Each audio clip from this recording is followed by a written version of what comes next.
Receiving the spiritual power. Receive spiritual power. Amen. What I like about they were doing something so that they will have power. Amen. Regardless, but they were doing something to receive power. Amen. Sometimes they were doing incisions. Amen. Sometimes sometimes but they were doing something to receive power. Amen. We as a church, we need to do something to receive power.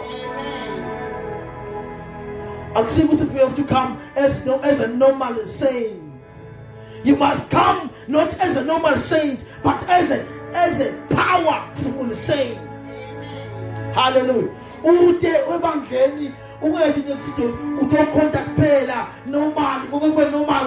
You just listen to the man of God and then you go out and go home. No, we have to come. There's no figure now. You receive the mantra even in the spirit. Amen. The spiritual power. Amen. Receiving spiritual power. Amen. Hallelujah. Amen. I'll just teach a few minutes. Amen. Hallelujah. Amen. At Yahweh, Rapha, Elohim, Shaddai, Jireh, Adonai, manifest yourself. Yes, Lord. Yahweh, Rapha, Elohim, Shaddai, Jireh, Adonai, manifest. There are two ways to receive spiritual power. There are two ways. It's through direct encounter from God. Amen. So we are trying to manage straight. Amen. You didn't see a man of God. You didn't see someone. You didn't pray with someone, but you were alone, and then God gave you that power. Amen. Sometimes before you were born, God gave you power. Amen. There are two ways. For the mantra in the spirit. Amen. Or the spiritual power. Hallelujah. Like this man, so as I will never have a Shima corner, I will never corner, I will never corner, party. As that time, Belem Quaquan, as the corner, Sarah corner, Lava corner, Lava corner, as the Matemil, we have a super corner, a present a restaurant, I present a saga, as the Matuman God Amen. appear. Hallelujah. So what's happening yesterday? No, we talk about what I like it. Amen. I'm surprised. So that light was Jesus. Amen. So that light, I present in rebellion, with the kind of rebellion against God. Amen. What did the body like? So I saw someone in the way. Amen. So I said, I'm going to buy. What's what? One we don't come. What's what? Yes, sound. Yes, sound. What the Asabella? What the Asabella? What's the of Jesus? Amen. You see, now he's receiving that power now. Amen. Hallelujah. Amen. Number one, you receive power through a direct encounter from God. Number two, you receive power through impartation from carriers, genuine carriers of power. So we see, no one from another man of God. I'm just we have negated our matter because as I Hallelujah. which means to have power, you need to have those two things. Amen. And you're one of it. Hallelujah. Hallelujah. Amen. Man, look at another story. I told you another story. They were doing this thing. We say, I can't was not able to tell us. Who believe for them. Amen. But you are cool on Fana, kuthiwa wafika live lisuka kuye from, which means from God, uyavalive kuthiwa fast for 21 days. Amen. So he fasted 21 days. Like I said, while I was fasting, and then lama insisi dede kabonke la utshaba kukumala. As I fasting, akukumala khalo lonke around. Akukumala. Yeah, you can sit down. Amen. So asahamba kule period yele prayer fasting. After that kuthiwa wasekabhama wabhama waphumelela embuku. Amen. So that bayifaka amncane bhakeni sokuyahlala. Amen. Wabhama waphumelela embuku. So the Lord, when God asafuna ukunika amandla, uya direct to you. Akaye kumfundisi uvela konze ku straight. Hallelujah. Hallelujah. Amen. Number 1 is through a direct encounter from God. Number 2, through impartation from carriers, genuine carriers, like Elisha. Kuthiwa Elisha akazange elalise labasazi of the prophet, labafunza ngaba-prophet, babafunza ngaba-prophet, oh Jesus, bethiwa babafunza ngaba-prophet, ngoba babizwa kuthiwa the sons of the prophet. But Elisha abefama agimela nje. But that day asafikile uNkulunkulu kuthiwa Elisha wagamula tonke inqola kulima wabasumilo wamathiwa kudliwe tonke nebetalima kanti letinkombe yathi bophela kodwa wasakudliwa ngoba ngetiphathi wasengehamba lencebo Elijah. Abahamba ngiyathi babu Elijah basi usoyahlanya, ababu Elisha basi asoyahlanya Elisha. Ngeke mina ngeke kulima. Sibabona bo Peter, they were fishermen, they were professional fishermen. But kaloku sibalandzela Jesu. Then thiwa nakhamba sikhathi Elisha wase kuthi Elijah yena ufuna i-double portion. Wambuza sathi akodeni ufuna ngulula kodeni wathi ufuna lamandla laphinze kabili le akho. Amen. Wathiwa wahleka Elijah. Wathi hayi the day ngihamba wangibona ngihamba yathiwa lawa manje. So nasekusonzela lesikhathi ukuthi ahambe Elijah thiwa bebahle bamtshela bathi uyathi labaprofeti uyathi ingcebo iyahamba. Athi hayi anime umphazamisi. I'm focusing. I'm focused. Ngoba ngalesikhathi ngafocus bese manje abantu abakuphazamisa. Hallelujah. Oh Jesus. Numbers 27:18. Numbers 27:18. Old Testament. And the Lord said to Moses, take Joshua, the son of Nun, with you, a man in whom is in the spirit, and lay hands on him. Amen. That's Joshua, the son of Nun. Amen. Hallelujah. Amen. And I'll tell you the truth. I got that power, the spiritual power direct from God. Amen. Before I was born. Amen. Spiritual power. Amen. Read short version.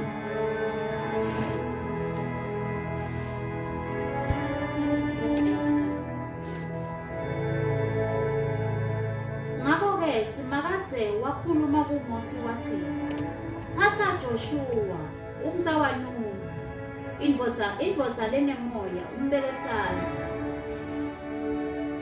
Yes, this is Living Christian Church. Amen. Hallelujah. Amen. There are two biblical conditions. Now we have seen the ways of receiving the power, but ngeke ukhona kuthola amandla na ungakhona ikuphasa lama condition amabili ndawasho right now. Amen. La mandla akho, power is there, but you cannot have that power if Number one, you fail to honor the power. Amen. Number two, you fail to service. Amen. So we see Elisha, I beg a corner to the double portion. Go back a corner, Onanisha. Go back Onarishi, Elijah. I as in the Yak them for the Soul and Lila Zelao, Lila Chana, we are Chana, now two are faster, now we are faster. Go back a corner, and Elisha at what I want. I beg again. Amen. Yes, Lord.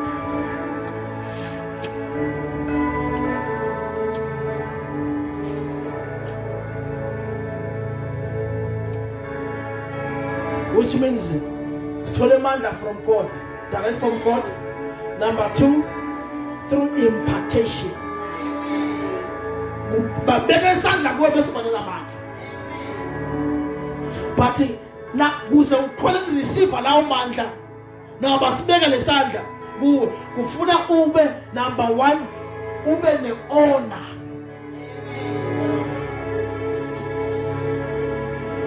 Hallelujah. If it is honor, if it is price, nego what for our man. I will show nippy, I will honor this man of God, but we are expecting power. Amen. We are expecting miracles. We are expecting your life to change. Amen. You cannot if you don't honor. Amen.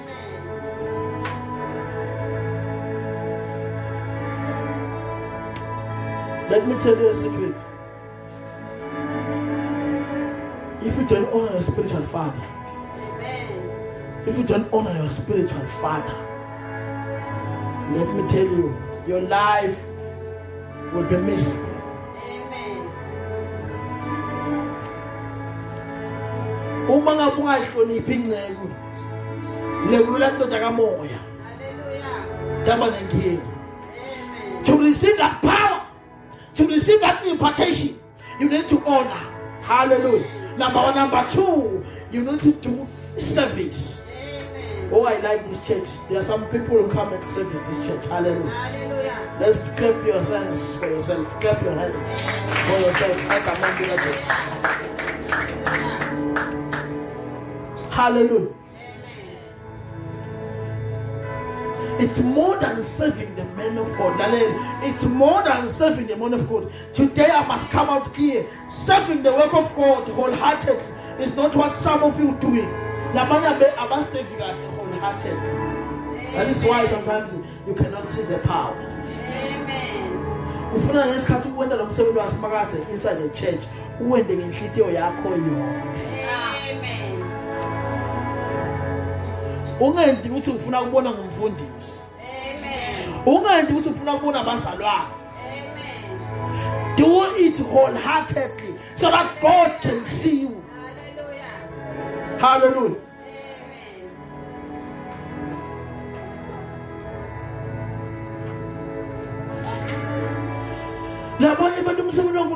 Some are doing work for the church, but in the other side, they are betraying others.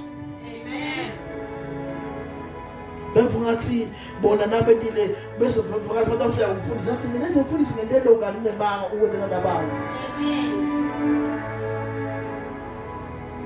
You cannot receive that power if you are betraying others while doing the work of God. Do the work of God wholeheartedly. When they can do yakho yonke. Hallelujah. Amen. All those who are serving the church must stand up right now. I want to sing a song right now. Amen. So that they must stand up. All those who are serving the church. Monga na ba 7 down in band na masugo. They come in the church. Monga na 7 down la sombe na sugo. Amen. Oh, praise him. Monga na 7 down na sugo. Amen. We'll sing this song. I've come in the volume of the book. It was written about me to do your will, Lord God. I've come in the volume of the book. It is written about you. It is written about you. Lale, ubhaliwe ukuthi wena ufuna ukuthi umsebenzi wasiphakathi. Hallelujah.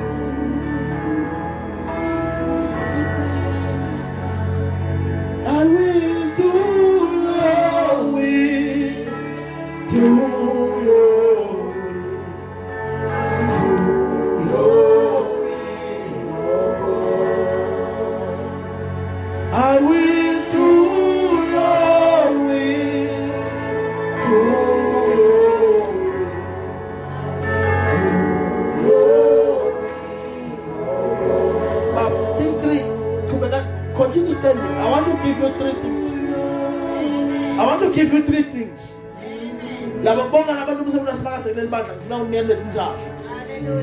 Number one, continue serving the church. Amen. With your heart. And God will reward you according to your heart. Amen. Number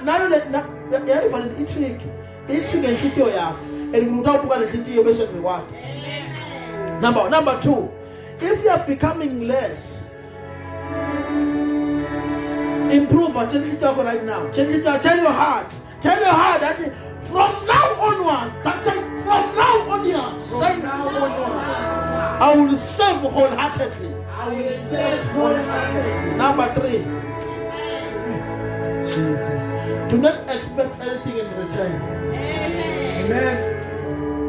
We are not in business.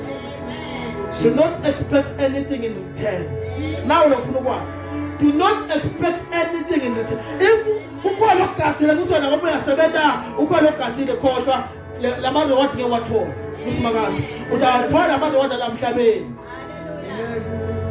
number three, do not expect anything in return. Hallelujah. But do the work of God with the love for God. Jesus. Amen. This is why you're not seeing rewards from God. Because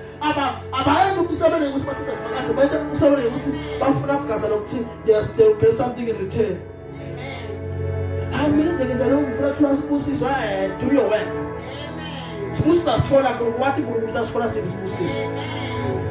Just do your work.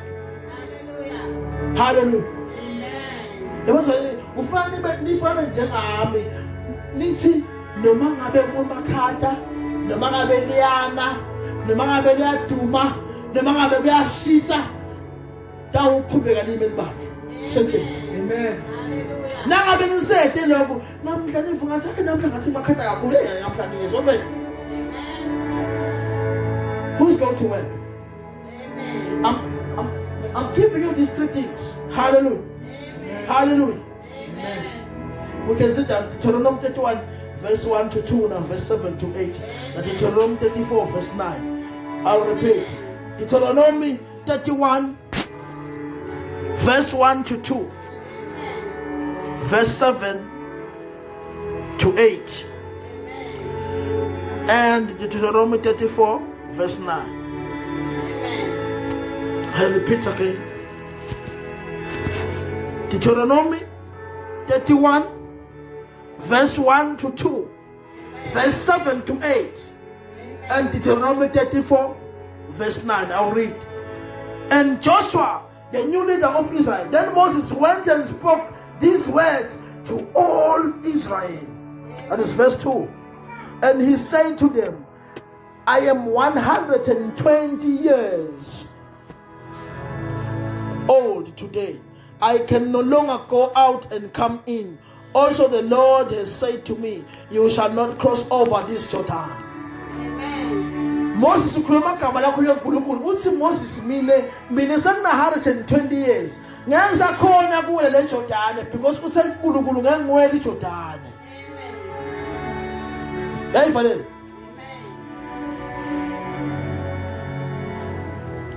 Verse 7 to 8. I'll read short version. Now, then Moses called Joshua and said to him, in the sight of all the Israelites, then was Peter Joshua, Moses was Peter Joshua, Israel, be strong and of courage. Let me tell you, LCC, be strong. Amen. Be strong. Be strong. In the name of Jesus Christ, be strong and be of courage. Hallelujah. Hallelujah. For you must go with these people to the land which the Lord has sworn to their fathers to give them, and he shall cause them to inherit it. Verse 8. Then and the Lord, he is the one who goes before you. He will be with you. He will not leave you nor forsake you. Do not fear, nor be dismayed. Amen. Hallelujah. Sorry, version. Deuteronomy 31, 1 to 2, 7 to 8. Sorry, version.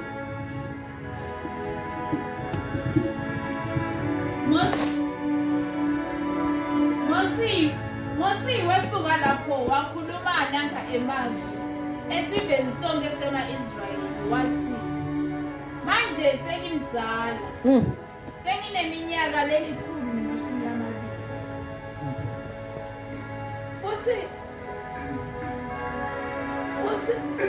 futhi angisakhoni kuchubeka ngibe ngumholi wenu. Simakadze ukhuluma kimi wathi, ngeke wewele umfula eJordani. Verse 7 to 8. Mosi wabese ubita Joshua wakhuluma kuye embi kwaso sonke isizwe sema-Israyeli. Lalela, ngisemine, you can get spiritual power through impartation. So ukuthi lemandla ngawathola ukuthi bakubeke esandla bakuthandaze, then God will give you that power. Utase ngoba lo muntu okuthandazela inceke nkulu ukuze kuthandazela. Continue. Amen. Gcina umesibinzi ngobe kufanele uhambe nalesive uyeveni simakadze lafunga ngalo kubokhokho baso ukuthi yasipha lona. Amen. Kufanele usabele lelive libe lifa laso. Amen. Hallelujah. Amen. Verse 8 to 13. Read. Simakadze yena mathupha hamba embi kwakho futhi uyoba nawo. Ngeke akushiye futhi angeke akuyekele. Amen. Ngalahlekela kuthina. Ngoba ndafuna bangalahle ulathemba ukuthi umsona simakathe. Amen. Simakathe uyoba nawe. Ngeke akulahle. Amen. Waphela imandla. Qina umesibindi. Amen. Hallelujah. Amen.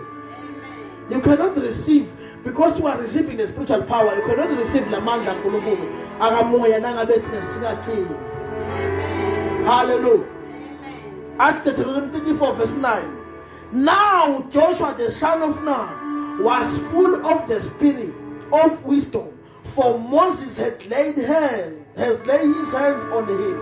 So the children of Israel hid in him, and did as the Lord had commanded Moses. This what the version. Amen.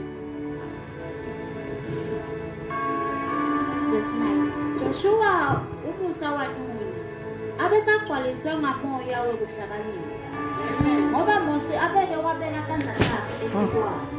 Ngakho ngesizwe sama-Israyeli samlalela sendalo ukuzimakade abekale Mose ukuthi silweni. Yes. Hallelujah. Hallelujah. Amen.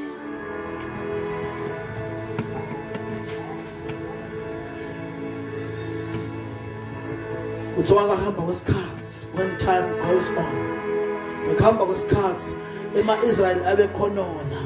Amen. So nakaphuma eGibhithe nabasaphuma basahamba along the wilderness enhlane kuthiwa bekehla khonona. They were complaining. Amen. They were complaining before Moses died.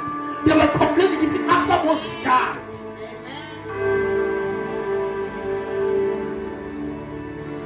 Why be shocked if they are complaining? Don't be shocked. Amen. Some will complain a lot. Amen. Some will complain a lot. Amen. Because even in the time of Moses, they were complaining. Amen. Hallelujah. Amen. Joshua remained. So Joshua wema wahamba nabo ngoba besafile Moses. Amen. Wakubona lokurebhela kwama-Israyeli. Lokusho ukuthi baza evele ebandleni kutaba nebandla noma ngabe sithi kunani so against God. How? Amen. So no kunomali. Amen. But not be that person. Amen. Ungabe loyo muntu. Amen. Akungazi takhuluma ngeke phela kukhulunywe ngawo. Amen. Hallelujah. Amen. Ngabe uNkulunkulu khona waze kufika khona Joshua, kube kuJoshua naMosi nabona boMosi bakhuluma baze bafika esigabeni sokuthi hayi labantwana ngabase bakhonda labantwana baNkulunkulu sebakhonane kakhulu. Amen. Baze bafika esigabeni lapho khona athi Joshua, this is why Joshua come up before the Israel. I was tired of telling them, stop your behavior, choose God. Bese uthi Joshua 24:15. Uthi Joshua 24:15. And if it seems evil to you to serve the Lord, choose for yourself this day whom you will serve. Akakhuluma nabantu ukuthi obeyathatha okukhulumisa ukuthi bazawane bayakhonona. Amen.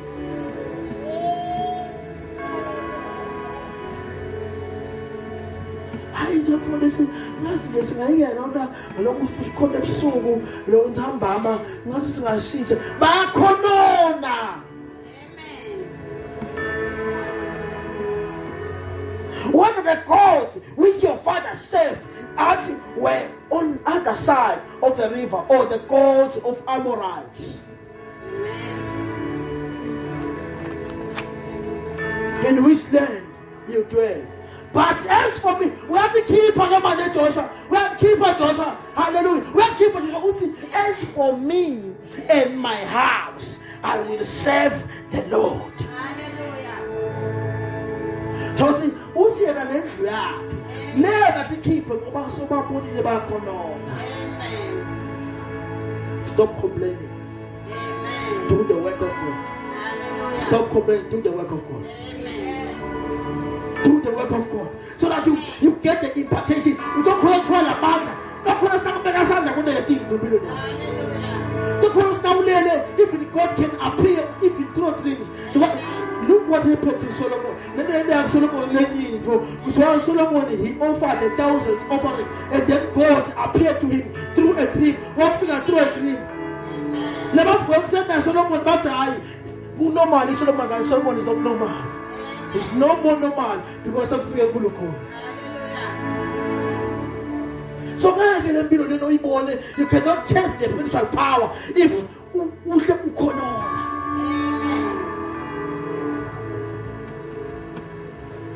Joshua uthi yena nendlala uthi Mosi naye uthi sokhathele ukhonona kwabantu sokhathele abantu bangeva ukuthi abakhona Jesu abafuni uNkulunkulu abafuni bantu baqhubeka nyanya lo sokhathele nako nami mfundisi ekhathele yena nihlebe bantu bakaNkulunkulu bahlebe lamsakhathele yena nihleba sokaqhubeka kuhleba. Ngixosha abazalwane ngizolo waxosha abazalwane. Amen. Yena lithi lebi bandithe lebi solikho. Amen.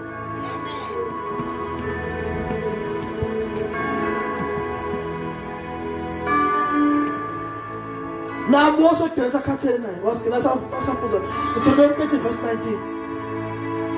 I call heaven and earth as witness today. Amen. Hayi asifuze eswathi chaza Joshua. Amen. Fuze Joshua cha.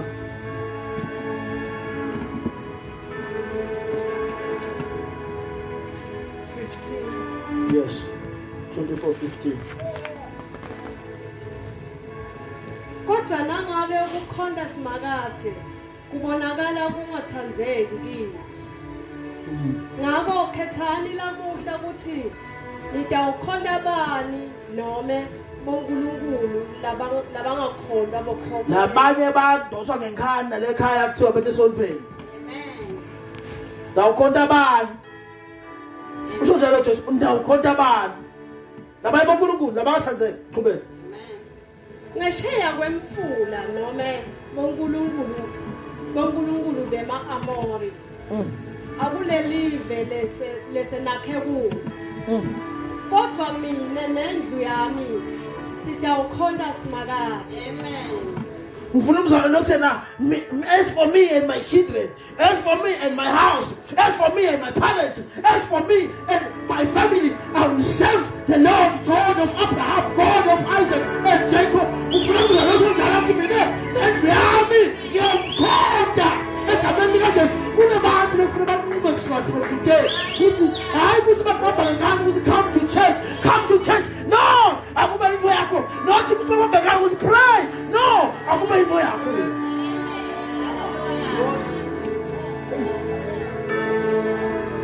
Ungazi first gabe lapho kunaze kubalise khona. Amen. Ngilise boJoshua na Moses. Ngoba uJoshua na Moses bese babalisa. Hayi ngoba bathanda bese ngeke kuse babonile. Hallelujah. Deuteronomy 30 verse 19. I call heaven and earth as witness today against you that I have set before you life and death. Uthi Moses sangikhulumile sangishinda ngase kunekufa kunekuphila. Nyaloke wekhetha choose life. Khetha kufa noma ukhetha ikhetha. Amen. Noma ukhetha sibusiso noma ukhetha kuphila. Amen. Therefore choose life. Amen. Now choose impilo. Now choose my blessings. Right now, when they are if you descendant, Paul, I don't feel like going. Amen. You choose ago. If you tell them without choose ago, without getting again, why don't you choose ago? Hallelujah. You know when you find a man of God, Amen. you tell him a story. No matter who feel that evening. But you without choose, without choose, one of time, one of them about the 10 minutes. Amen. We are saying, no one of 10. No one of their times and times for the answer look 10. Amen. So if you choose death, they will be dead. Amen. If you choose a curse, they will get a curse. Amen. Right now we are putting I've spoken each and every day. Change your heart. They must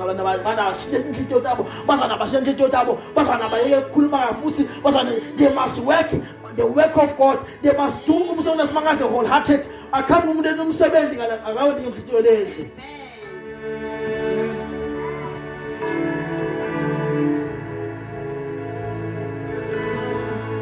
Question. Before I question, just read the short version. Amen. Deuteronomy chapter 30 verse 19. Namuhla ngibitala izulu nemhlaba ukuthi kube ngufakazi kimi ukuthi ngibeke embekweni ukufa nokuphila. Lalela, ufunze kahle, read nice. Ukuthi ngibeke embekweni. Verse 19. Yes. Namuhla ngibitala izulu nemhlaba ukuthi kube ngufakazi kimi ukuthi ngibeke embikweni Yes. ukufa nokuphila. Kufa nekuphila. Yayifanele. Amen. Kufa nekuphila. Kufa nekuphila. Nani Tibusiso neticalekiso. tibusiso netiqalekiso. Amen. Ngakho ke khethani kuphila kuze niphile kini kanye nebafabeni. Yayifanele. Lapha Moses is even choosing for us. Uyasithuzela ukuthi asikhethe ini. Amen. Akasho akalingisi Joshua. Joshua uthi hayi mina ngeke ngiyavele ngakhona simakaza nathi batibone. Uthi Moses khethani kuphila. Ngizathi busiso. Hallelujah. Amen. Nangu umbuto lenawo today. Amen. Lo tati buta wona. Ndawo usho mina ama answer lembuto. Ndawo ubuta umbuto kusho lama answer. Uyasathi bona ukuthi kuphi wena. Amen. What makes someone not to receive impartation of spiritual power of blessings. Kwenziwa yini ukuthi umzali akhona ithola ibuso takhe?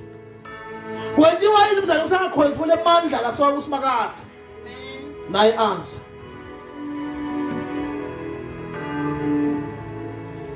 Some uses a modern rebellion. Basebenzisa le modern rebellion.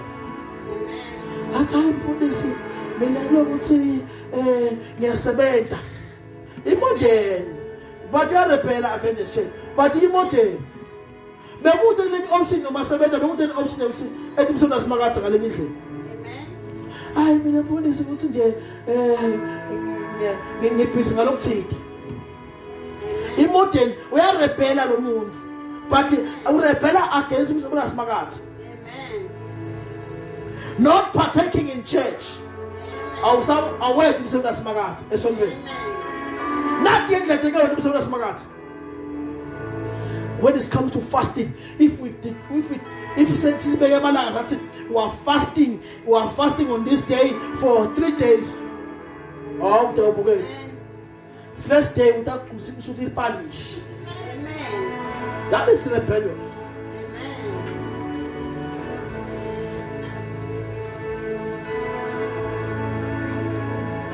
Asile munye nimfundisi nje azakhuluma ngamfundisi lo munye athi ngimfundisi aka fast usho yena usuziliphalisi lo mzuzu.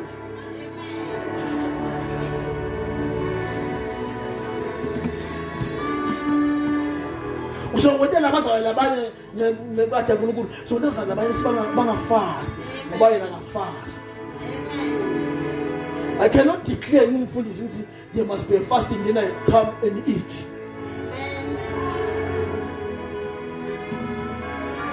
When you go to the house, I saw family and come on your father. I feel like keep it going. No matter about question. Hallelujah. Oh Jesus. Number 1, that's why I say faster. I'm a fast bad. No one can say when again. That we are rebelling against the power of. Yeah, we told the impartation. We will come and pray. Fasting first day is standards. As so we are pendule. Bonga baso la standards. Na bajaba fasting first day ba pendule bonga ba pendule. Amen. And na ba pendule according to their hearts. Ambona ngamuya because ngulu wathi konke kusitawende ka day 2. Down at day 3. Uyababona bonga abantu fasta kahle kula 3 days aba pendule first day. This is what happened to Daniel. Daniel is what standards for 21 days but we were pendule first day. I'm telling you the truth. Sometimes you can fast in the first 3 days. I saw we will put the first day. But I'm not saying it wasn't put you in Amen. I'm saying declare was to fast for 3 days. Amen. Was my son put you when for my renting was looking for my renting. Amen. Like what's the punch you was wash? I'm told. I'm told to kuda ma usmagat. I'm told. We are not to us at the pillar. We are uswa we are last when we are in God. Now when we are in God in the court of heaven, we are smaganela. Amen. Usebenza loko akumangalele. Athe uNkulunkulu lona usiyafasa futhi kanyelanga.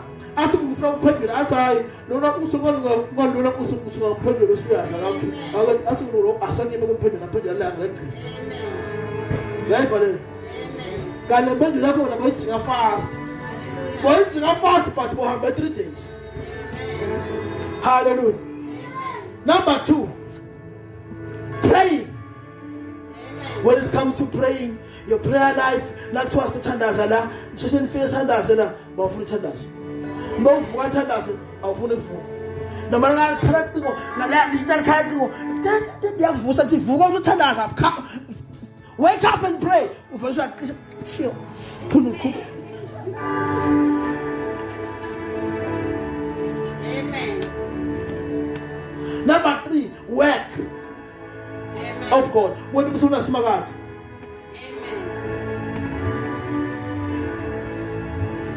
Let me tell you. Now when you say smart, let me kufuna kube la kuwe.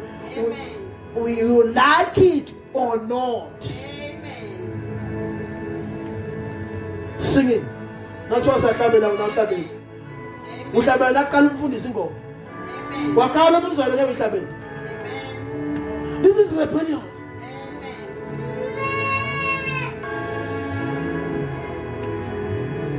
Hallelujah.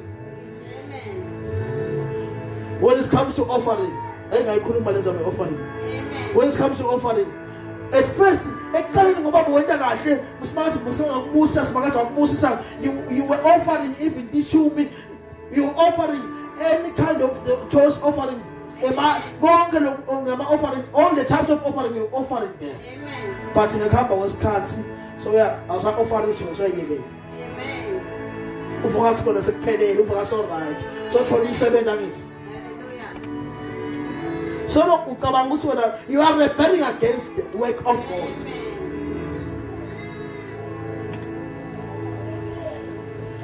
Hallelujah. Amen. Some has groups inside the church. Amen.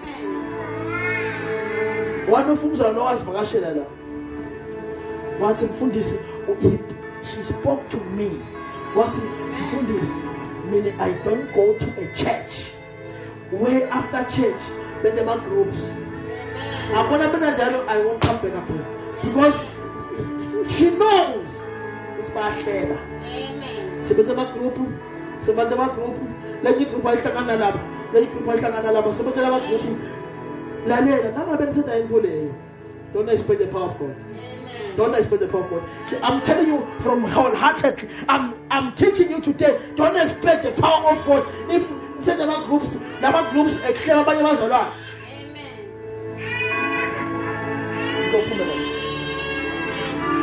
hallelujah. Amen. So kunama schemes.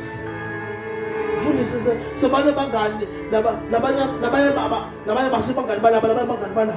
Amen. But you are in church. Amen. But inside the church, no.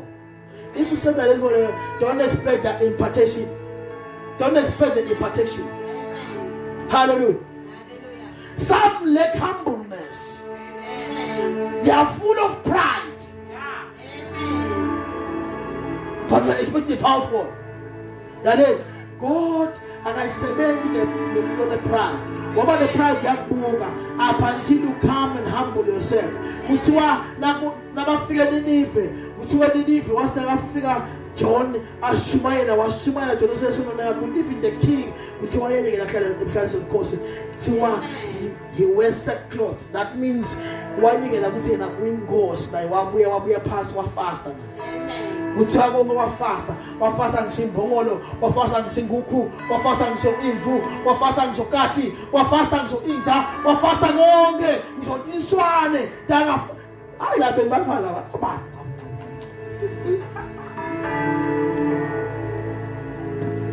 2 hours into nayikhala lapho wena usimnike kanti phela lo mwana mfasti sikani nakakubona umntwana cannot eat for a day and will not die.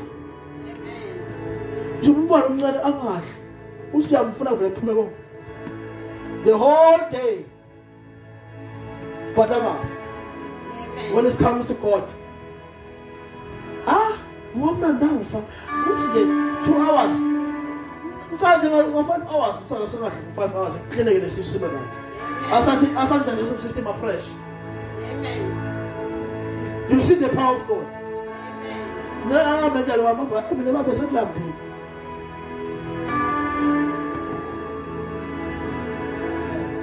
Hallelujah. Amen. Humbleness cannot be faked. Amen. The humbleness can be fake. Amen. You cannot do that. I'm teaching you today. This is Living Christian Church. Amen. Where the power of God dwells.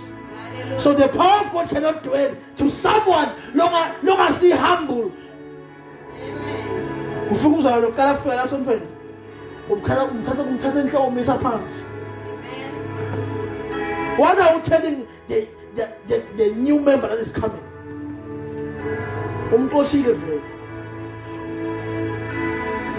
You feel like the church is working. The church is here because of you. No, the church is here because of God.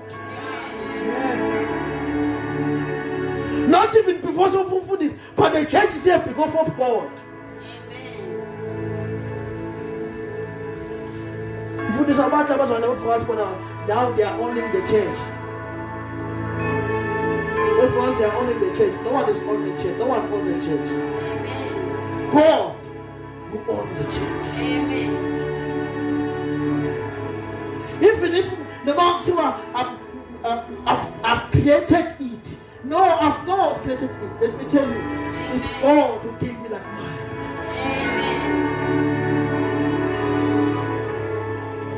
Lack of respect, both men of God and other saints. I'm answering to the question: what makes people not to receive impartation? Lack of respect of men of God. Over the Bible, to be friend doesn't mean I'm a friend.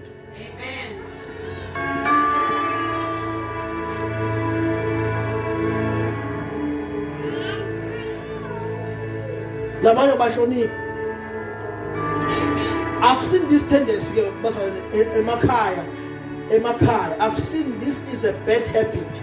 They respect someone because they say yes or she has got money. Once she doesn't have money, they don't respect. They will even call him by name. When that person comes who has got money or who's working, they never be money.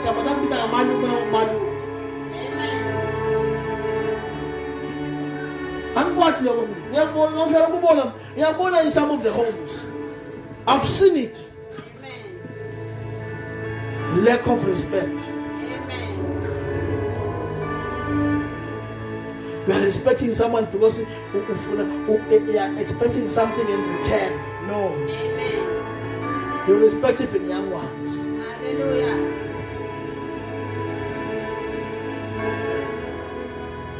Ngiko ngalokubanga kusibazana bangabi nemandla. Amen. Bukela pass. Amen. Hallelujah. Amen. Father, we thank you, Lord. We thank you in the mighty name of Jesus Christ, the Son of the living God. Your power and name, Jehovah. We have learned through your spiritual power. In the mighty name of Jesus Christ, the Son of the living God. Thank you, Father. Yes, Lord. Hallelujah.